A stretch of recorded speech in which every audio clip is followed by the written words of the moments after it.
ഉത്തരാഖണ്ഡിലുണ്ടായ വലിയ ദുരന്തം നമ്മുടെ മുൻപിലുണ്ട്. മിന്നൽ പ്രളയം, മേഘവിസ്ഫോടനം. ആ വലിയ ദുരന്തത്തിൽ നൂറുകണക്കിന് മനുഷ്യർ ഇപ്പോഴും മണ്ണിനടിയിൽ കിടക്കുന്നു എന്നതാണ് ഏറ്റവും ദാരുണമായ കാര്യം. അങ്ങോട്ടേക്ക് രക്ഷാപ്രവർത്തകർക്ക് എത്താൻ പോലും പലയിടങ്ങളിലേക്കും കഴിഞ്ഞിട്ടില്ല. മറ്റൊന്നും കൊണ്ടുമല്ല, അതീവ ദുഷ്കരമായ ഭൂപ്രകൃതി, കാലാവസ്ഥ, ഇതൊക്കെ രക്ഷാപ്രവർത്തനത്തെ വലയ്ക്കുകയാണ്. ഒപ്പം തന്നെ ഗംഗോത്രിയിൽ ക്യാമ്പിൽ 28 മലയാളികൾ കുടുങ്ങിയിട്ടുണ്ട്. അവർ സുരക്ഷിതരാണ്. ഒരുപക്ഷെ അവരെ എയർലിഫ്റ്റ് ചെയ്യുന്നതിനുള്ള സാധ്യതകൾ ഇന്ന് പരിശോധിക്കുന്നുണ്ട് എന്നാണ് ഞാൻ മനസ്സിലാക്കുന്നത്. സ്വാതി നമ്മളോടൊപ്പം ചേരുകയാണ്. നോക്കാം എന്താണ് സംഭവിച്ചുകൊണ്ടിരിക്കുന്നത്. Swathi, good morning.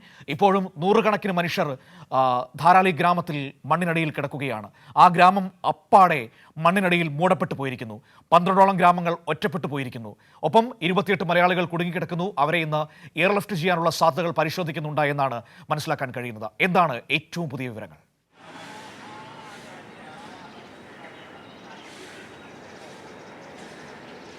മനു, ഈ ഉത്തരാകാശിയിൽ ഉണ്ടായിട്ടുള്ള മേഘവിസ്ഫോടനത്തിൽ അതിനെ തുടർന്നുണ്ടായ മിന്നൽ പ്രളയത്തിലൊക്കെയും ഇപ്പോൾ രക്ഷാപ്രവർത്തനം പുരോഗമിക്കുകയാണ്. ഊർജിതമായി തന്നെ പുരോഗമിക്കുന്നുണ്ട്. എങ്കിൽ പോലും നേരത്തെ സൂചിപ്പിച്ച പോലെ തന്നെ ഈ സ്ഥലങ്ങളെല്ലാം തന്നെയും ഒറ്റപ്പെട്ട നിലയിലാണ് ഇപ്പോൾ തുടരുന്നത്. ഈ ധാരാളി ഗ്രാമം ഉൾപ്പെടെ ഒറ്റപ്പെട്ട് കിടക്കുകയാണ്. അങ്ങോട്ടേക്ക് രക്ഷാപ്രവർത്തനം നടത്തുന്നതിൽ ദുഷ്കരമാണ് എന്നുള്ളത് തന്നെയാണ് ഈ രക്ഷാപ്രവർത്തനത്തിനായി എത്തിയിട്ടുള്ള ദേശീയ സംസ്ഥാന ദുരന്ത നിവാരണ സേനയുടെ ഭാഗമായിട്ടുള്ള അംഗങ്ങളടക്കം പ്രതികരിക്കുന്നത്. അതിൽ വലിയ പരിമിതികളുണ്ട് അങ്ങോട്ടേക്ക് എത്താൻ. നേരത്തെ സൂചിപ്പിച്ച പോലെ കാലാവസ്ഥ വളരെ മോശമായി ഇപ്പോഴും തുടരുകയാണ്.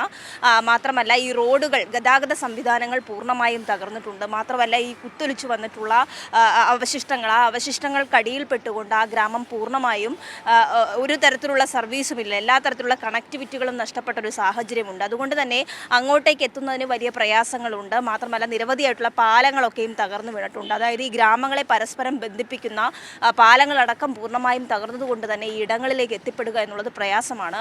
എങ്കിൽ പോലും ദേശീയ സംസ്ഥാന ദുരന്ത നിവാരണ സേനകൾ, കരസേന, അതോടൊപ്പം വ്യോമസേനയൊക്കെയും സംയുക്തമായിട്ട് വലിയ തരത്തിലുള്ള രക്ഷാപ്രവർത്തനം നടത്തുന്നുണ്ട്. നിലവിലിപ്പോൾ 100ഓളം വരുന്ന ആളുകൾ അടിയിൽ കുടുങ്ങിക്കിടക്കുന്നുണ്ട് എന്നുള്ള ആ വിവരം തന്നെയാണ് ലഭിക്കുന്നത്. ഇവരെ പുറത്തെത്തിക്കുവാനുള്ള നീക്കങ്ങളൊക്കെയും വളരെ സജീവമായി തന്നെ തുടരുന്നുണ്ട്. ഏതെല്ലാം മാർഗം ഉപയോഗിക്കാൻ കഴിയുമോ അത്തരത്തിലുള്ള മാർഗങ്ങളെല്ലാം ഉപയോഗിച്ചുകൊണ്ട്, എയർലിഫ്റ്റിംഗ് അടക്കമുള്ള സംവിധാനങ്ങൾ ഉപയോഗിച്ചുകൊണ്ട് ഇവരെ പുറത്തെത്തിക്കുവാനുള്ള നീക്കമാണ് ഇപ്പോൾ സജീവമായി തന്നെ നടത്തുന്നത്.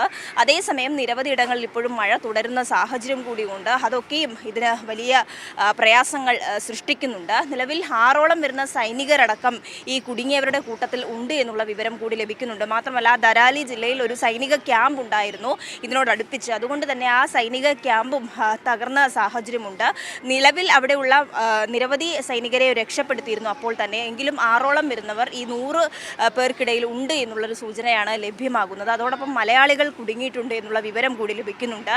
എന്നാൽ അവരെയും പുറത്തെത്തിക്കുവാനുള്ള, അവരെയും രക്ഷപ്പെടുത്തുവാനുള്ള നീക്കങ്ങൾ തുടങ്ങുന്നു. എയർലിഫ്റ്റ് ചെയ്ത് തന്നെ മാത്രമേ അവരെയും തിരിച്ചെത്തിക്കുവാൻ വേണ്ടി കഴിയുള്ളൂ.